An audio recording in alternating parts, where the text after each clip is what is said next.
Add ocean animals, hackers, comic book characters, and rampaging kaiju to your amusement park.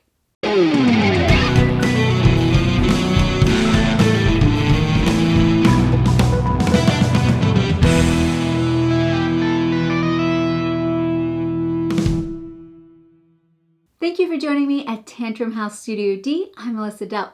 Today I'm talking about the second expansion to Unfair. Unfair is a tableau building card game for 2 to 5 players, although this expansion does introduce a solo mode. It's published by Good Games Publishing, and it's coming to Kickstarter soon, and they sponsored this video. In Unfair, each player is building a theme park, a fun fair. You can build different attractions, add upgrades to them, and hire staff members. At the end of 8 rounds, the player with the most points wins. When you set up the game, you choose which theme decks to use. This expansion brings 4 new ones: Comic Book, Hacker, Kaiju, and Ocean. Here's a look at the prototype components. There are 4 themed packs of cards, and they each have an overview card, a summary card, showcase cards, city cards, blueprint cards, event cards, and park cards. This expansion has new game changer cards, randomizer tokens, medal tokens, kaiju dice, and rules for a solo mode. So we've already done a preview video of the base game and for the first expansion. The links to those are going to be in the description. So I'm going to jump into what each of these new themes brings to the game. The ocean deck is full of aquatic animals and water attractions. Many of the cards, including events, upgrades, and staff members, give extra coins. A new twist is that certain attractions and animal upgrades give you bonuses depending on their location in the park.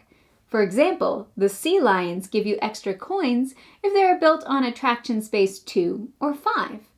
The unfairness rating for this deck is low, but you can't have an ocean without seagulls. You'll need to close your attraction to send these pests to another player's park. The comic book deck also rates low on the unfairness scale. Superheroes should be helpful, right? Each player is given a unique mastermind card. To put it into play, you have to use an action to discard both of your showcase cards. You can't have 2 super powerful things in your park. The masterminds have abilities you can use based on the power levels in your park. You can gain more power by equipping staff members with staff powers. If you use your mastermind's level 3 power, you have to dismiss the mastermind from your park. Basically, they've turned into a villain and need to flee the scene. This deck has a strong emphasis on acquiring, equipping, and protecting your staff members. The hacker deck is a bit more aggressive and unfair than the first 2, which makes sense with the theme. Many of the cards have a Wi-Fi symbol on them. The more you have in your park, the more vulnerable you are to hacking. Most of the hacker staff members have hacking abilities that trigger during the event step.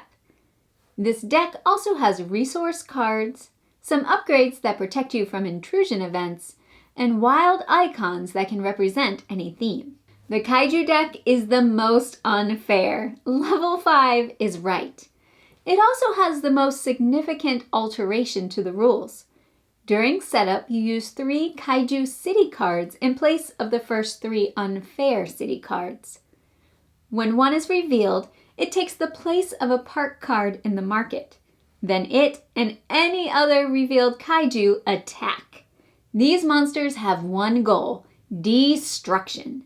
You roll 2 dice for each Kaiju. If either die is equal to or lower than the Kaiju's health, it attacks. With the help of some event cards and guest reassurance pylon upgrades, you can attack a Kaiju and reduce its health. Each time you wound one, you gain a silver medal worth 10 points. If you're strapped for cash, you can sell it for 10 coins. The Kaiju destroy a lot of upgrades. You'll have to be strategic in what, where, and when you build so your most important cards survive. The new showcase cards give lots of powerful abilities and beneficial bonuses. You can use the Mecha of Raragon to fight Kaiju, the Grand Atlantis and Kraken to build free upgrades, the Grid to draw extra cards, and the Lunatic Lair replacement park entrance to build upgrades from the market for free. But you do have to demolish and upgrade during each cleanup step.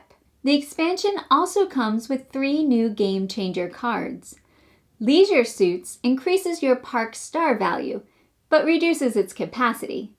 Basically, it gives you a jump start on income in the guest step. Tournament introduces a card draft for your starting hand. Solo Mode gives you a way to play Unfair solo.